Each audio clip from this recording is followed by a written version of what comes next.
There's a couple celebrating 50 years of marriage, a golden wedding known as the happiest couple in town.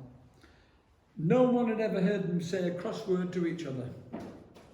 And to mark the anniversary, the local newspaper sent a reporter to interview them and asked them the secret of their domestic bliss.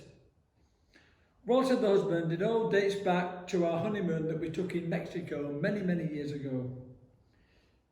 We were travelling by mule and we hadn't gone very far when my wife's mule stumbled. My wife said quietly, "That's once." A bit further, the mule stumbled again. My wife said quietly, "That's twice." Half a mile further, the same thing happened the third time. My wife jumped off the mule and pulled out a revolver and shot it dead. I immediately started to protest over her treatment of the mule, but she simply looked at me and said quietly, "That's once." Whether we are married, whether we have partners, whether we are single, life sometimes can be difficult, and we are products, whether we like it or not, of our upbringing and our experiences. Our makeup has a lot to do with our parents and their attitudes. We learn what we live, as the old saying goes. When I look back at my life, it wasn't perfect. In fact, it was difficult. In fact, my life has been a difficult journey, as it has been for many, many people.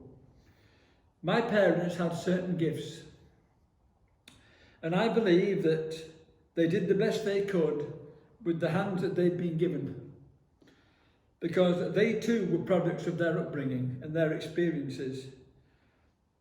And I know from experience how difficult life was for them, and some of the problems they faced as individuals and we faced as a family.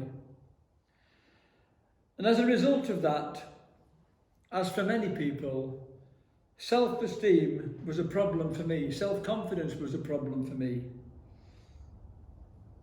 An inferiority complex was a problem for me. And when those things are present in someone's life, embracing and recognise our talents and gifts becomes a problem. We all have gifts and talents, and today's gospel is all about how we use those gifts and talents. But first we have to recognise that we have them, and to do that, I think we need the help of others. And that's why words of affirmation are very important. We need an arm around us. We sometimes need a pat on the back. We need a hug now and again. We need to hear good things about ourselves. We need to hear them little nuggets of positivity about the talents and the gifts that we have.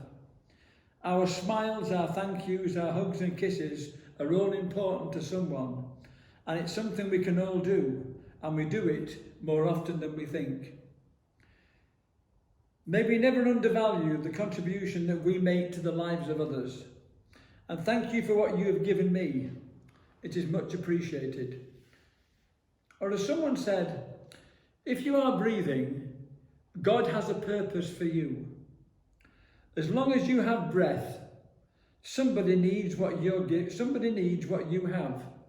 Your gifts, your talents, your love, and your smile. And we all have them in abundance.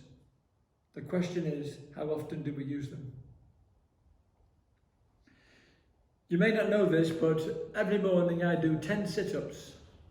It may not seem a lot, but you can only hit the snooze button every so often. Have a lovely day, everybody. Hope to see you soon. God bless. Father Mike.